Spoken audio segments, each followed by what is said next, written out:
Okay, welcome everyone. My name is Lynn Alderman and I'm the principal of the Evaluators Collective. Welcome to this evening's webinar and the topic is the Evaluators Collection, which is part of the Evaluators Collective. Thank you for those who've registered and those who are attending this session, and my apologies that we had to change from a meeting into a webinar. So this webinar is being recorded and a link of the recording will be sent to all registered participants at the end of the session. Before I start, I'd like to begin by acknowledging the traditional owners and the land in which we are meeting. As I'm located in Wynnum, Queensland, the traditional owners are the Quandamooka people, and I pay my respects to their elders past, present and emerging. The way that I've laid out this webinar is I'll present for the first 20 to 30 minutes and then there'll be an opportunity for questions and answers about this session at the end. Finally, just trying to keep to that 45-minute time limit, there may be an opportunity for participants to then talk about different topics that they might like to see in the future. So we'll have, if there are particular slides that you want me to go back to and speak in more depth, then I'll be able to do that at the end. So the agenda today, as I said, I've just acknowledged the country in which we're meeting on. We'll be talking about evaluation products and what the opportunities that the Evaluators Collection can bring to you. Again, going into the grey literature, why is it important that we actually look for history and ways to store history? Look at evaluation methods, making sure that the evaluation methods that you choose, there are a variety, but we'll just touch on a couple today. And then looking at evaluation methodologies and the instruments that you'd collect data through, and then finishing up with why this is important and why particularly it's important to the discipline of evaluation. So before we go into the products, what I'd like to do is just to give you some background about myself. My doctoral thesis, so at this stage of my career, I would consider myself a subject matter expert in evaluation. And I'm not saying that lightly, and nor am I trying to boast about myself, but it is to provide you with some background consideration of why I'm taking a particular position on the history of the evaluation products and where they sit and how they can help us. So what I'm going to do is just share some of the information and why I would like to share this in a public forum. My doctoral thesis was focused on analysis of government public policy implementation. So it wasn't the design of the policy, it was the implementation of the policy in higher education in Australia. And in addition, I spent 10 years as the lead evaluator at Queensland University of Technology and held voluntary roles as the president of the Australian Evaluation Society and editor of the Evaluation Journal of Australasia. More recently, I held the role of the Chief Evaluator of the Commonwealth Department of Social Services, and currently I am an independent evaluation consultant. So translating this background into a more humble terms, my background provides me with an opportunity to hold opportunities to talk about evaluation across a range of disciplines, across a range of levels of government, both here and overseas, and having conversations, talk about what are the stumbling blocks, what are the things that actually hinder either commissioners or evaluators. So from this evaluator's perspective, a common cause of concern is how their evaluation products, which are reports, frameworks, findings and recommendations, where they're located, whether they're in the public domain, and is anyone using them. These are concerns that evaluators have brought to my attention over the years. There are also times when evaluators are frustrated by the fact that their products remain private. It is difficult to determine how the evaluation findings and recommendations have influenced organisational practice and ultimately how ongoing iterative practice is improved. So this leads me to talk about what are the evaluation products. So the evaluation products that I'm particularly talking about tonight are things that emerge from evaluation practice. Now, the ones I'm most interested in, I've got listed here on screen. So they're costings, so there are very few in the public domain, but if you can find them, they're very interesting to look at the way people cost an evaluation. Other design plans, executive summaries, final reports. Evaluation frameworks are fascinating, particularly the way in which evaluators illustrate their framework and how their framework works within an organisational context is interesting. There can be interim reports, literature reviews, monitoring and learning plans, preliminary reports, project plans, and statements of achievement, which can take the shape of a single one-page overview of the whole evaluation. The Evaluators Collective is designed as a searchable repository of evaluation products curated by the Evaluators Collective. Now, what I'm interested in here is I worked at QUT for 10 years, and at QUT we had an ePrints repository where you can put all of your publications in one place, and it's an easy access where everybody can find you, they can find everything that you've written. And so the Evaluators Collection is based on that information. This is a screenshot of the repository, and if you're interested in using the repository, you'll need to register on the website to set up an account. And then, because then what we can do is then we can send you emails when there's updates. We're also going to, I'll be asking everybody who accesses this repository to give us feedback on its functionality, because we'd like to continue to improve it. But the features at the moment are you can register to download evaluation products from here. At the moment, there's a couple of hundred products there. There's 100 users. We're building on that at all times. I've got hundreds of reports to put up there. But the idea is to have an accessible, useful and usable repository that will help commissioners and evaluators to actually locate documents. So you can search by title, by commissioner, author, organisation, year. There's a range of ways you can do that. And then as you search, or you can just search through the whole repository from the first to the last report. But the Evaluators Collective offers the evaluation community and discipline an opportunity to collate grey literature. And grey literature is actually evaluation products, and they stabilise them into an enduring platform of great appeal. If you have a valued evaluation product, please upload this into the collection so that it can be stored rather than lost over time. My organisation, the Evaluators Collective, makes an enduring commitment to the evaluation community to build and maintain this collection for the future. The challenge will be getting everybody into the repository, getting them using it, and then increasing our functionality over time. So grey literature, why is it important and what are the implications for the evaluation discipline? The internet has brought a wealth of information to the world, and with the ease of access to information, there is the issue of maintaining access. All of those fantastic reports and organisational documents that sit outside of formal structures, such as libraries, journal articles and books, are called grey literature. Grey literature, resources and the internet are an unstable source of information that are dependent on the maintenance and ongoing support by organisations and individuals to invest in their upkeep.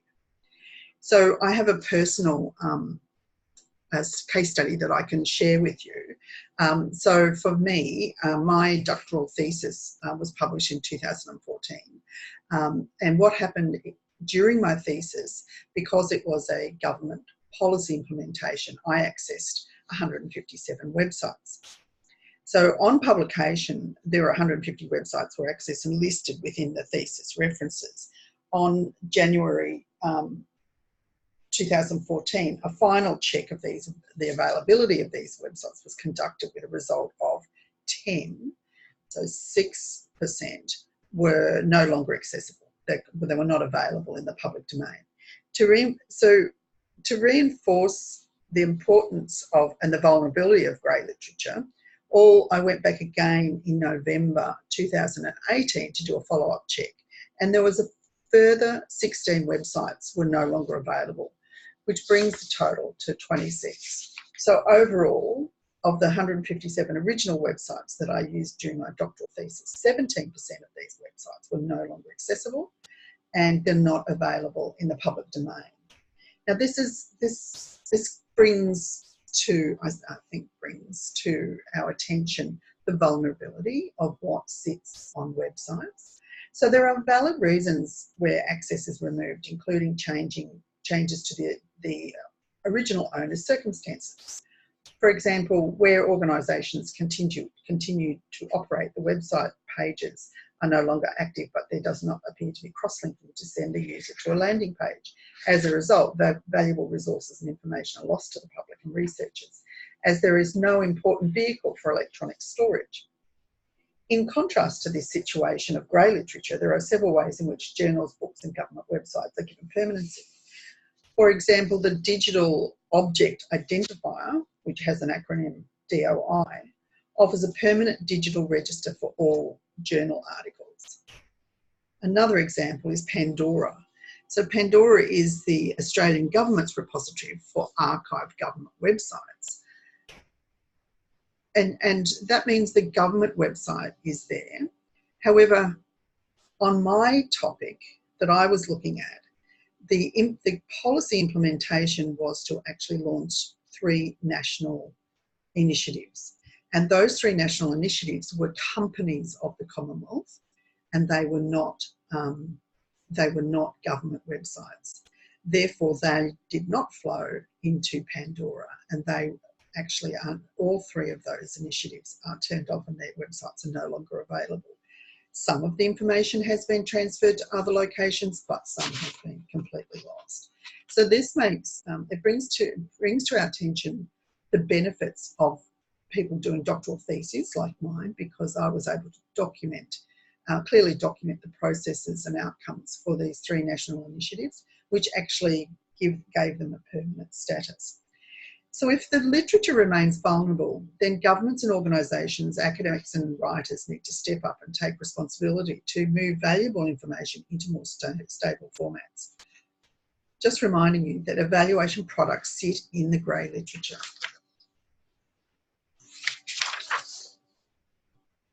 So if we now move into move away from the grey literature, where evaluation products are in the public domain and still remain valuable, let's now examine why history is more important in this setting. And before I go into the history, I'll talk about evaluation methods. There are a range of different types of evaluation methods which are available to evaluators. The most well-known are process evaluation and impact evaluation, and I'll just explain those briefly now. A process evaluation, and I've used an Ishikawa, or they call it a fishbone diagram here, which was originally used in the motor industry in Japan, and it was about looking for cause and effect error issues in the production of cars. Education took it over and often look at how curriculum's working. In this case, I've used this Ishikawa diagram to say, if I was looking at process evaluation, these are the 6 streams of information that I'd be interested in. But in general, process evaluation is also known as post-implementation evaluation, is defined as being focused on the process of how an intervention is implemented in comparison with the designed intervention, and to determine what elements of an intervention worked or didn't. Of interest in process evaluation, investigation of why an intervention is successful for one societal group and not for another societal group. Just a small case study. I'm currently involved in a process evaluation which is being conducted at the end of the 2nd year of implementation, with recommendations to inform the 3rd year of practice. As the program being implemented requires significant cultural and business process change, it was felt that year 1 was a transition year, with year 2 an appropriate time to conduct a process evaluation. What we have on screen now is impact evaluation, and this is a classic program logic. And to put it in terms of where process evaluation would come in. Process evaluation usually occurs between what are the short-term results and what are the mid-term results. So in here is where process evaluation would normally occur, and then impact evaluation occurs when the long-term results are available. So impact evaluation, also known as outcomes evaluation, is defined as the investigation of the relationship between the effort and activities of the program and any outcomes of the said program. Impact evaluation is applied within the health discipline by Patton when he evaluated the impact of 25 health programs. In addition, the culture in an area of service may also be evaluated for impact. Within the education discipline, it is difficult to make strong causal relationships between professional development for teachers and the direct impact on the classrooms at a sectoral level, as there are a myriad of variables. However, impact evaluation lends itself to identifying observable behavioural change and tell a rich story about that change. Another example, personal example, is in that doctoral thesis. I conducted the impact evaluation at the end of a cycle of program implementation across the 3 initiatives in higher education in Australia. Although the cycle duration were different across the 3 initiatives, it was considered valid to examine the first cycle of funding for each initiative and compare and contrast their outcomes and the impact on the sector more broadly. So impact, as I move towards evaluation methodologies, impact evaluation, process evaluation, there are other evaluation methods that you can use, but underneath those are the methodologies. And the methodologies or the instruments are actually how you do the data collection. So it's the data collection tools and the way in which you do the data collection. And they go across and are common to many different approaches or methods for evaluation. So the 3 that I'd like to talk about today are ones that, that I've used a lot in my work. So open space technology. Open space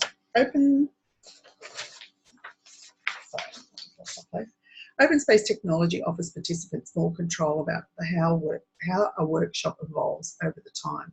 It reduces the opportunity for researcher bias in data collection and requires little preparation prior to the workshop.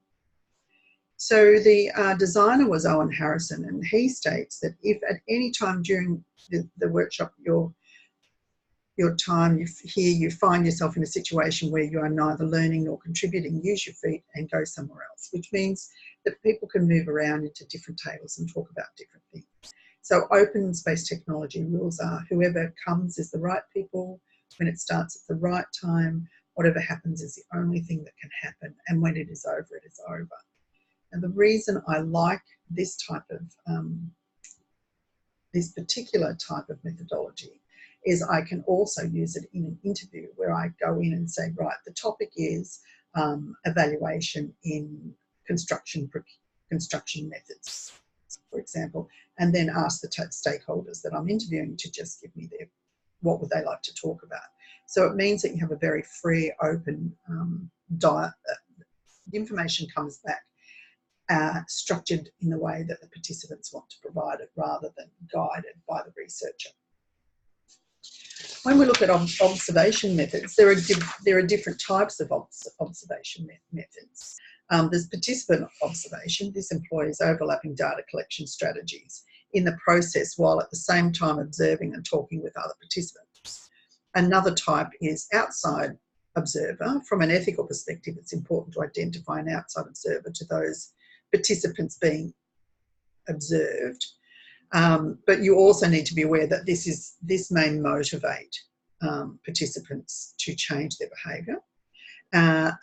And when they do change the behaviour, that's often called the Hawthorne effect. Peer observation. So this works well, particularly for teaching and education. Teachers who design the area for observation and a colleague completes the observation. So basically there's a pre-meeting and they talk about it. They decide the things they're going to look at. So for example, peer observation may be how do how does the teacher interact with the student questionings? How do they respond? Then there's the covert observation, and that's really the only one I've seen is where there's a mystery shopper. So, for example, you often see jobs advertised in for big supermarket chains for mystery shoppers to go in and pretend to be a customer. And then they give feedback on their experience. The last thing I'm going to talk about here is the descriptive statistics. This is evaluation is a qualitative, overall qualitative method. And yet there's always data in there that we can use for descriptive statistics. There's been a bit of pushback that we need to strengthen the statistical side in evaluation, but generally you will always have how many participants were there, how many sessions were run, you'll have survey data outcome. There'll be some very interesting data there that will help tell the story, that when it's woven through with the qualitative information, it strengthens the message. So descriptive statistic analysis is defined as the collection, examination, and interpretation of numeric data to elicit trends, patterns or themes from within the data. And this can be collected from stakeholders, participants, inputs, outputs, activities and outcomes, and as standard practice. It is represented through descriptive statistical analytics. What we need to do is always strengthen the observation, strengthen the data collection of the qualitative by bringing in any numeric data that we have available to us. So why is this important to the history? So why have I given you all of this information? It's what is the value proposition for the Evaluators Collection? And I'll have to apologise, I keep writing Evaluators Collective, but it is a collection that we're talking about. So it is possible to mine evaluation products. Now, when you go into the Evaluators Collection, the reports will give you examples of different types of design. There will be examples of, for example, how do you address cultural diversity in an evaluation design? How are you going to look after your vulnerable populations? When I was with the Department of Social Services, all of their clients are vulnerable. There are no, every client for the Department of Social Services is a vulnerable population. So how are we going to do that respectfully? And for example, that department did that respectfully by having every evaluation go under ethics approval, and every evaluation was conducted by an external evaluation organisation. So that was how they managed it. But there are evaluation instruments that have received ethics approval, and sometimes people find ethics approval a bit challenging. So why not go and have a look at evaluation instruments that have already been approved? And you'll often find in the appendix of reports the evaluation instruments that have been used during that evaluation. There's also the evaluation designs from different disciplines. It's really important. I come from an education, higher education background, but I bring a lot of my tools from ecology, from the environment, from health. I go across all disciplines to find things that that actually can bring together and actually work for us, for this new design that you're looking for. But there's also, you can use them as evidence of the ability of the evaluators and their organisations to actually conduct evaluations. You can read their previous work. But one of the biggest lessons for evaluation is the lessons learned from previous evaluation work. If there are lessons that have been learned, for example, I read an evaluation paper about a reading program that was conducted in a remote Indigenous community in Australia. And the evaluator talked about the problems of if they wanted to get office resources on site. The closest office works was 700 kilometres away from where they were working. So you had to really be prepared before you went out to community. Another thing they brought to our attention is it's all very well for people to donate books for a reading program for Indigenous children.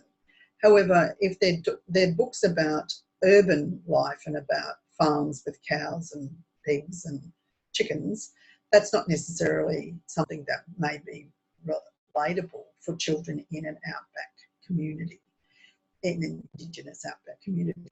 So we have to think about, so if you were going to design the next reading program for Indigenous people, perhaps you would be, you know, researching Indigenous books in different language, in their Indigenous languages, or actually building those resources. We can learn from other people's work so that we don't keep reinventing things, or we don't keep repeating things that are not working. And one of the biggest things is when you start to design an evaluation design will often include a content analysis of all the business documents. It's, and I've got a spelling mistake there, it's documents to understand the policy, plan, program or project, what is being evaluated. You conduct an environmental scan of the sector or the country and a literature review of similar programs. But what we need to do is consider expanding the literature to include previous evaluations. So build on the body of knowledge of evaluation. It is difficult. The difficulty, though, there are roadblocks in the way sometimes because evaluators say it's difficult to locate these evaluation products easily. So one of the things I'm trying to bring in is to say if we have this evaluators collection, and the evaluators collection is a repository that is free for people to use, and it has free access, people can upload their own or download and use them, then this might be a solution that is available to evaluators, and it's a solution that we can build as a community to whatever state we would like it to be in. So that's the end of my formal presentation. And now I am going to, so thank you for listening. I'm going to go across to open the question time. So I'm just going to go across and open participants.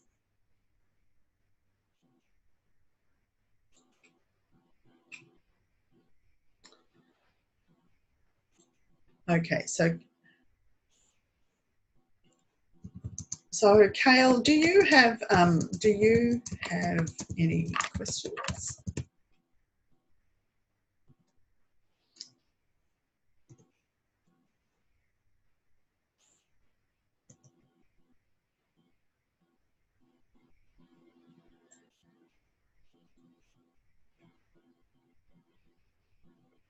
Okay.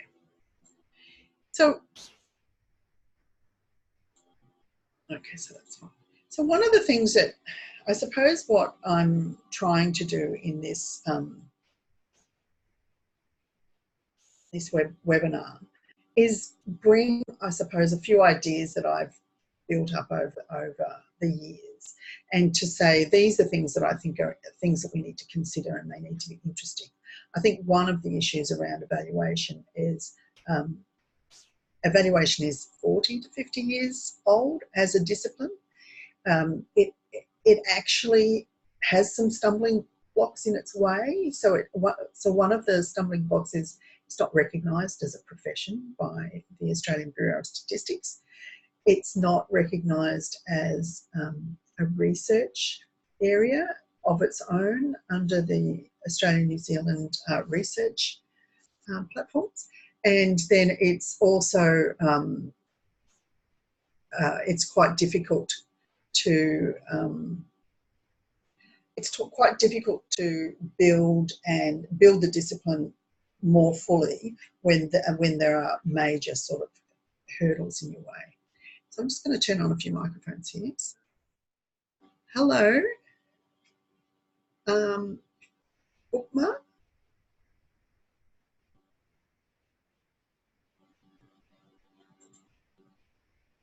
Okay, I'm just going to. Okay, is there any questions from participants? And I'll turn your microphones on. Hello. Hello. Oh, hi. This is Upma. Sorry, I joined in late. My question. Hello, can you hear me? Yes, I can hear you. Oh, Well, yeah. Well, my question is just very simple one for now because I joined late. Would I be able to access your slides somewhere?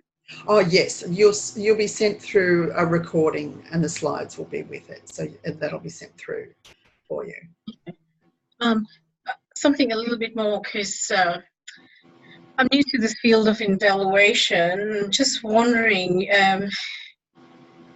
how quantitative and qualitative evaluation and the data needs. Um, you know, if you could speak about the difference in the data needs for those two types. Yes. So, look, I reviewed a paper yesterday for the journal, and it was very statistical. So it's in the health discipline, and I think there's sort of a continuum. So you can go in an evaluation from speaking predominantly to participants. So in a process evaluation that I'm doing now, there is document analysis, but the majority of the information is actually interviews with stakeholders. Mm-hmm. And then you go to a very extreme. There's another one I'm working with, which is actually setting up, like monitoring standardized, taking 12 months to set up standardized reporting for an institution. Mm-hmm. But they're still descriptive statistics. It's still not, but when you go into the discipline of health, and if you're trying to prove something, so it depends if you've got a hypothesis, or you're actually wanting to work out how the participants are going in something. It just depends what your research question is as to how much depth you have to go through. If you're looking at public policy, public service kind of work, I suppose your audience becomes your target group. That's sort of the space I was looking at in terms of where your data would come from. It is. Yeah, go on. And behavior change can be the difficult one. So those are the key sort of themes in my mind of how, in a context like behavior change, where you really don't have too much control, but you're the information source that may cause a behavior change. So that's social behavior evaluation. Yes, and so out of a program that I'm thinking of. Yeah.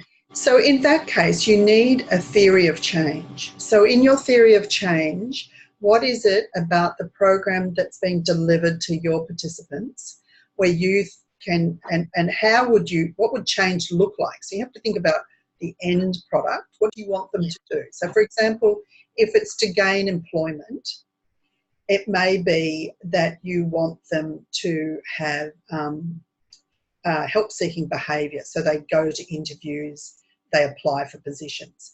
If it's homelessness and you want to address homelessness, it may be that a positive outcome is a behaviour change is that the person gets an address, and with an address they can actually access benefits. And so it depends where you are in the behavioural change process, in that change, because the further the participants get away from your program, so the longer it is from your program, the less likely your program is having impact. So in the short term, you can show good short-term indicators of change, but the longer the time goes on, there are other things that may be influencing that behavioural change.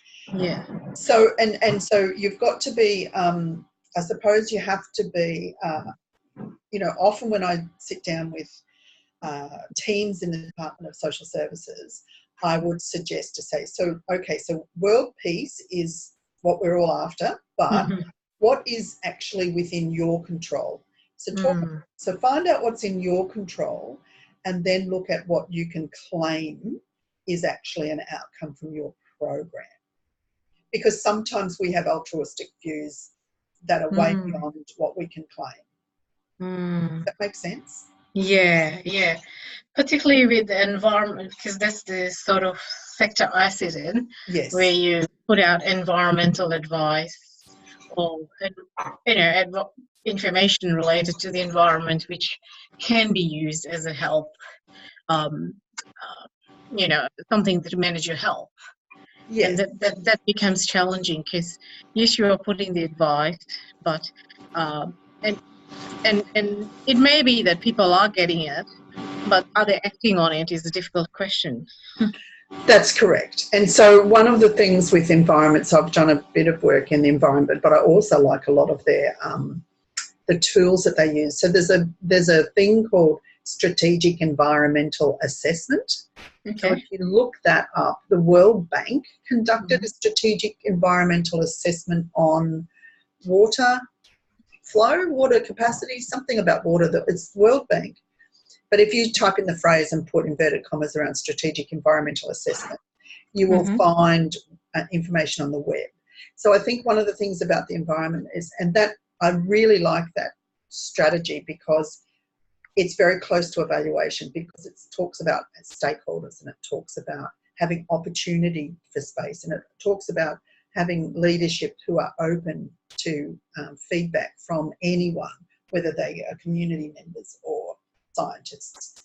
So I think one of the things that I would encourage is reading broadly around how evaluation is done in a range of different disciplines. And that will help you narrow down what will work best in yours. Mm. But we need to borrow strategies from other disciplines because other disciplines have done it. And like Mm. evaluation has been conducted in education since the 1960s. It's been a standard Yeah. practice of educators. Therefore, they have a lot of great tools like that, like adopting that Ishikawa diagram that I showed. Yeah. With environment, it's a bit of a difficult one. Would you agree? Sort of relatively new space. I think I worked with the Environmental Protection Authority in New South Wales a while ago, Okay. and one of the Okay. things that I would have found the most difficult is the not having national led policies, like having state based policies that are challenging. Mhm. So I mean, education has the same thing. You need national policies would be a great step forward. But one of the things that you have there in the environment is like education, there are so many factors affecting Yeah, you're looking exactly. at. Yeah. Yeah, so you have to. So what happens when there's huge numbers of factors affecting what you're doing? Mm. You can state this is, we're somewhat, we're confirming that what we're doing is appropriate. However, we always have to place the caveat around it that there are other factors at play. Mm. Mm. Um, Yeah. yeah, so because there's nothing you can, you just Mhm. have to you just have to make sure you make those caveats around what you say, Yeah. because the less variables, the stronger your voice as an evaluator can be. But in the environment, education, those are very complex Yes, environments. exactly. It's pretty tricky. Yes. A lot of it out of your focus control. Yeah. That's right. And so therefore, your policies need to be targeting perhaps what is within your control and then Mhm. advocating. So it may be that one of the outcomes of your evaluation is that, if you don't have a national lobbying partner, or not lobbying because government doesn't like the word lobbying, but if you have to have an advocacy or a way of speaking across sectors to make sure that what you're trying to do is actually being upheld, because you don't want to be implementing a program and somebody's got a program that works directly against it. Mhm. Oh, thank you. I'll let someone else have their questions That's out okay. there. We'll just see. Oh, and we're nearly at time. So, Oh, yeah. yeah. So I'm trying to keep us to time to make sure. So it's just a short one. But I don't think somebody else was having problems with their microphone, so that's okay. So we'll. Did you have any last question, Bookmark, before we go? Um, Nothing that's really jumping out at the moment. Okay. But yeah, maybe legislative where there may be a legislation involved. Are there examples that would be useful to look at where there's a legislation which determines what you deliver? That's right. And so if you go to that strategic environmental assessment, it has a really lovely diagram that shows how policy, legislation and strategy and national plans work together. So, for example, the redress legislation. So what happens, perhaps there's a Royal Commission, and the Royal Commission requires a legislative change, and the legislative change requires the department to implement certain programs. So what happens is, in that case, so for example, redress for people who were received part of institutional abuse of children, we would never conduct an evaluation, an impact evaluation on those clients, because they're extremely vulnerable, and the Royal Commission has already proven that the abuse occurred. So you don't need to go and evaluate that. You can evaluate the process of how the monies are being handed out, but the legislation actually says you cannot go back and talk to those clients again. So the legislation can be very directive, but it can also impact what you do. So, for example, my PhD, I looked at what the government implemented, I did not actually analyse the policy position. I accepted the policy position and looked at the analysis. So, for example, when it's legislation, it's probably not our job to look at the effectiveness of the legislation. That's the judicial system will do that. But the legislation, it's about how government implements that legislation. That's what we can look at. Okay. Okay. All right. Well, I'm going to thank everyone for participating, and I'll send out the recordings tomorrow. And what I'll do is there's another webinar on the 5th of December, and I'll just hold them every month, and you can just register, and if you attend or not, you'll still get all the recordings, and then they'll go up on the website eventually. Okay? Okay. Thank you. All right. Thanks very much, everyone. Good night. Night.